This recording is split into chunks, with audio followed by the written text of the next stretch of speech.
जो ये सरकार लेकर के आने जा रही है, उस बिल के माध्यम से ये यूजीसी को ही खत्म करने जा रहे हैं। वो यूजीसी कहती है जिसके पैसे पर मैं 500 रुपए में यहाँ पीएचडी कर रहा हूँ, आप 5,000 में एमए, कोई 20,000 में यहाँ पर पीएचडी कर रहा है। जिसके पैसे पर, जिसके ग्रांट से हम सब इतनी सस्ती, इतनी क्वालिटी शिक्षा हासिल कर पा रहे हैं, अब उसी यूजीसी को ही ये लोग खत्म करने की बात कर रहे हैं। तब हमें 19 मार्च की डेडलाइन को तय कर लेना होगा। ये लड़ाई जनता की लड़ाई है।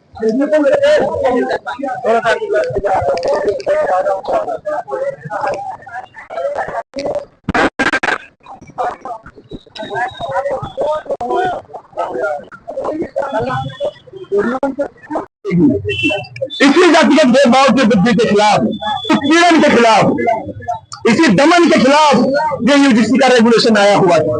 ये कोई खैरात में नहीं आया था, ये कोई इनके तरफ से कोई इनकी मोरालिटी नहीं जाग गई थी, इनका एथिक्स नहीं इनको जवाब दे रहा था कि इसको लाया जाए।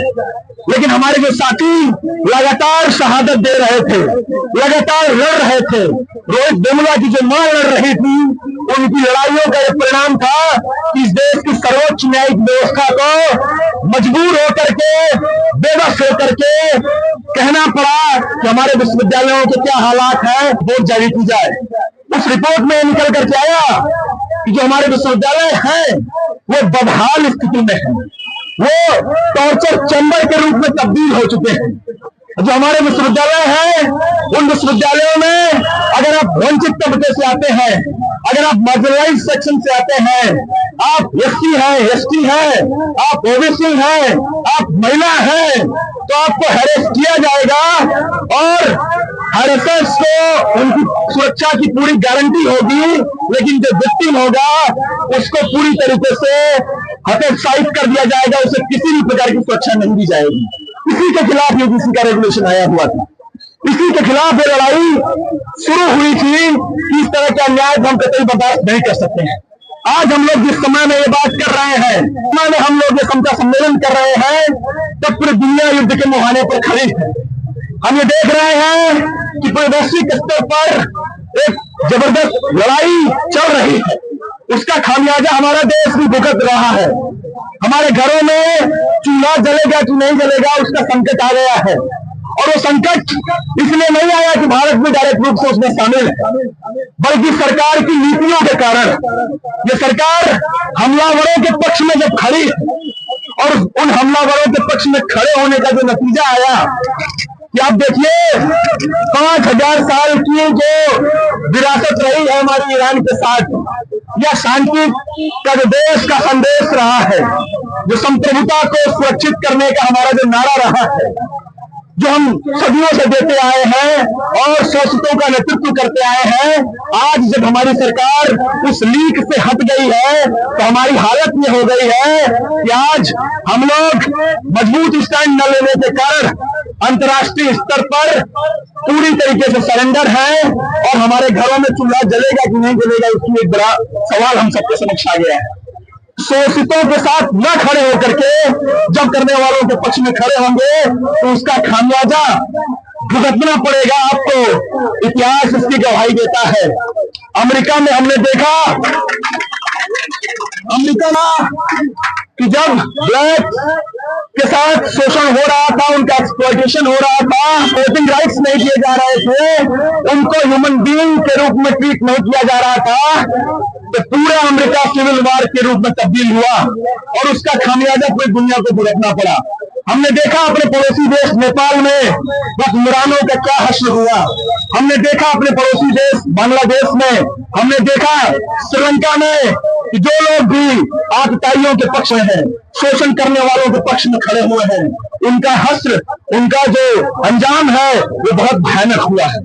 और ये व्यवस्था, आज जो लड़ाई है हमारी समता की, वो समता की लड़ाई इसलिए भी जरूरी है, ये जो कॉन्स्टिट्यूशन है, जो हमको फंडामेंटल राइट्स देता है, जो हमको लाइफ की डिग्निटी की गारंटी करता है, उस गारंटी को प्रोटेक्ट करने की जो बात हमारा कॉन्स्टिट्यूशन, आप अगर शोषण करने वालों के पक्ष में खड़े होंगे, आप न्याय और समानता को खारिज करेंगे, उसके खिलाफ खड़े होंगे, तो इसका मतलब है कि आप अपने बुलडोजर चलाने की जो पॉलिसी है, उस बुलडोजर की पॉलिसी को इस देश के कॉन्स्टिट्यूशन पर भी चला रहे हैं।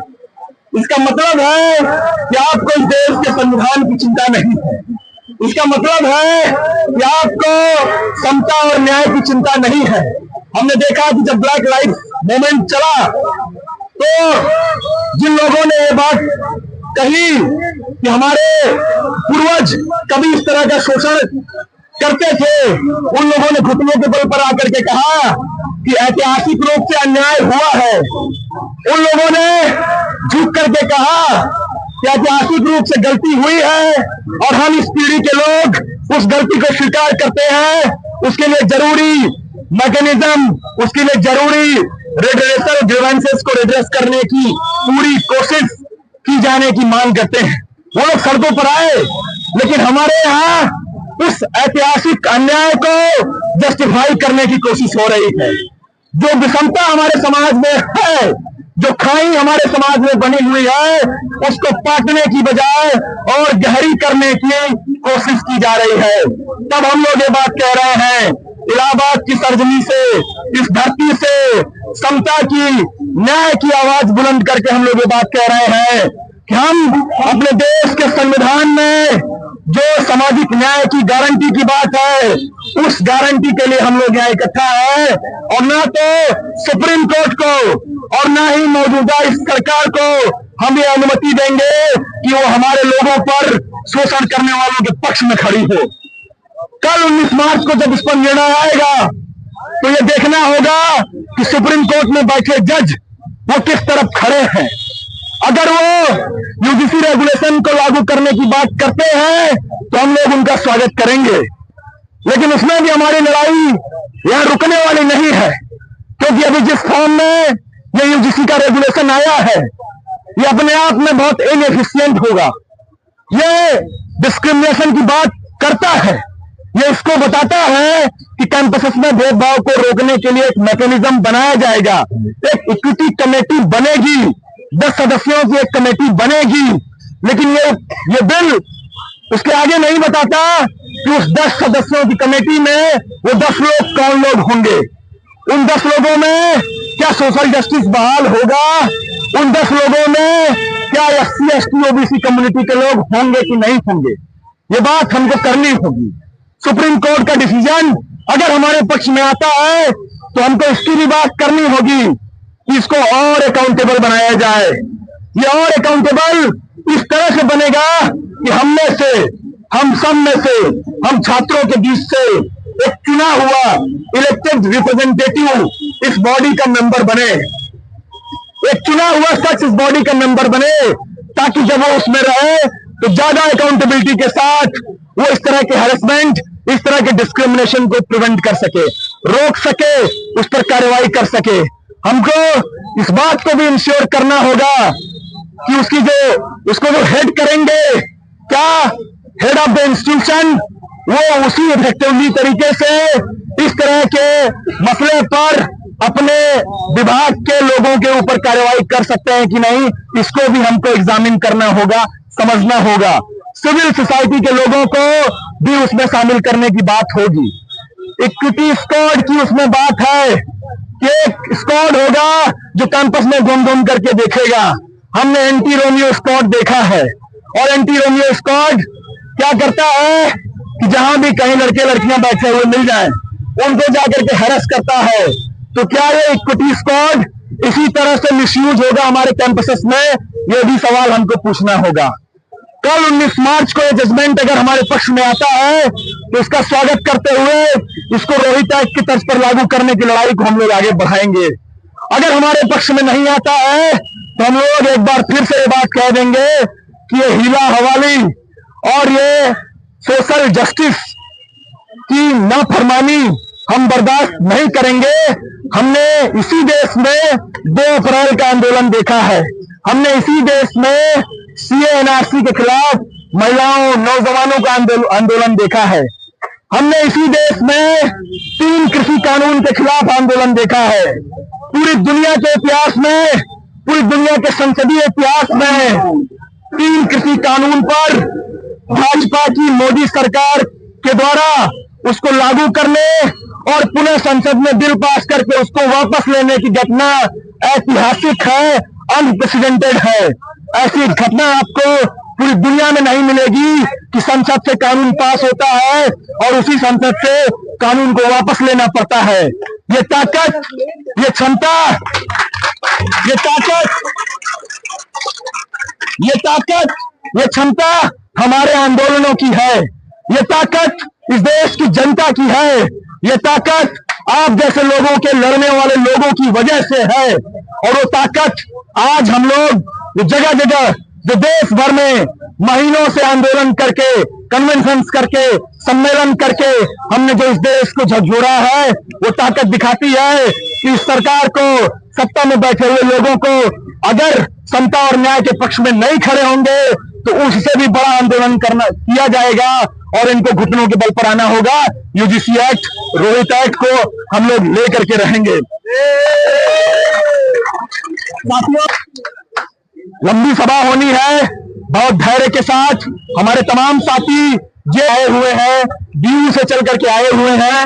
ये वो साथी हैं जो इसी यूजीसी रेगुलेशन को लागू कराने के लिए लाठियां झेले हैं, जेल भेजे गए हैं, मुकदमा दर्ज हुआ है और लगातार जो मौजूदा प्रशासन है, शासन व्यवस्था है, उसको झेलते हुए लड़ रहे हैं और विश्वविद्यालयों से उठती इन आवाजों को दूर दराज देश के गांवों में, कस्बों में इसको लेकर के जाने का काम कर रहे हैं। उन सबको यहां से मैं क्रांतिकारी सलाम पेश करता हूं। आज हमारा कंसर्न यह है कि विश्वविद्यालयों में जो 80% पद खाली पड़े हुए हैं, वो एक खास वंचित तबके के लोगों के ही क्यों है। विश्वविद्यालयों में हमारी सबसे प्रमुख चिंता आज ये बनी हुई है कि ऐसा क्यों है कि वंचित तबके से आने वाला व्यक्ति जो होनहार है, जो कॉम्पिटिटिव एग्जाम को क्लियर करके फेलोशिप होल्ड कर रहा होता है और जब जस्टिस की बात करता है तो उसे क्यों विश्वविद्यालयों से बाहर कर दिया जाता है।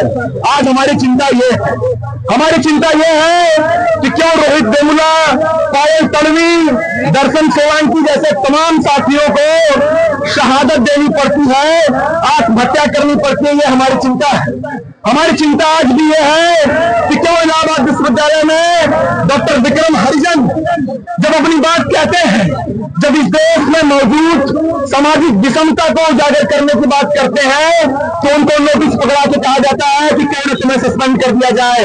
आज हम लोग इस चिंता में जी रहे हैं। इसी इलाहाबाद शहर में मोतीलाल नेहरू टेक्निकल इंस्टीट्यूट है और हमने देखा कि कैसे वहां 30 एसटी कम्युनिटी के 30 पद है। 30 पद में मात्र 3 एसटी कम्युनिटी के पद भरे हुए हैं। उसमें भी एक व्यक्ति डॉक्टर वेंकटेश नायक को उनके प्रमोशन के अधिकार को मांगने के लिए सस्पेंड कर दिया जाता है। हमने देखा कि इसी इलाहाबाद विश्वविद्यालय में हमारे साथी विवेक को यहाँ का चीफ प्रॉक्टर अपने जातीय दम्भ को दिखाते हुए बेरहमी से लाठियों से जानलेवा हमला करता है, लेकिन आज तक ना तो विश्वविद्यालय प्रशासन ने उसके खिलाफ कोई कार्रवाई की और ना ही हमारी सरकार की ये जो पुलिस व्यवस्था है, ना तो इसने किसी भी प्रकार की कार्रवाई की। वो लड़ाई आज भी हाईकोर्ट में चल रही है। हमने देखा कि हमारे साथी सुधीर क्रांतिकारी को वही व्यक्ति उसी जातीय दंभ में होकर के उनके फिजिकल डिसेबिलिटी को गाली के रूप में संबोधित करता है, गाली देता है, लेकिन उसके बावजूद भी उसके ऊपर कोई कार्रवाई नहीं होती। और ये सिलसिला हमारे विश्वविद्यालयों में बदस्तूर जारी है, लगातार जारी है। 118% की जो जातिगत भेदभाव की बढ़ोतरी है, ये वो केसेस हैं जिसको हम लोगों ने लड़ करके रिपोर्ट कराया है। ये वो केसेस हैं जिसको हम लोगों ने कहा कि आपको उस पर सुनवाई करनी होगी, आपको इस पर कार्रवाई करनी होगी। हम लोगों ने लड़ा इन केसेस के लिए, तब जाकर के केसेस रिपोर्ट हुई। और इसकी कई गुना ज्यादा केसेस वो हैं जो अनरिपोर्टेड है, जो हमने अपने दिलों में उसे दबा लिया है, जो ये सोच करके हम लोगों ने बात नहीं कही कि हमारा कोई सुनने वाला नहीं है, यहाँ कोई रिवर्सल मैकेनिज्म नहीं है। अगर हम करेंगे, अपनी बात कहेंगे तो और सताए जाएंगे और प्रताड़ित किए जाएंगे। इस डर से इसकी कई गुना केसेस हमारे विश्वविद्यालयों में दफन है। अगर वो उजागर करना होगा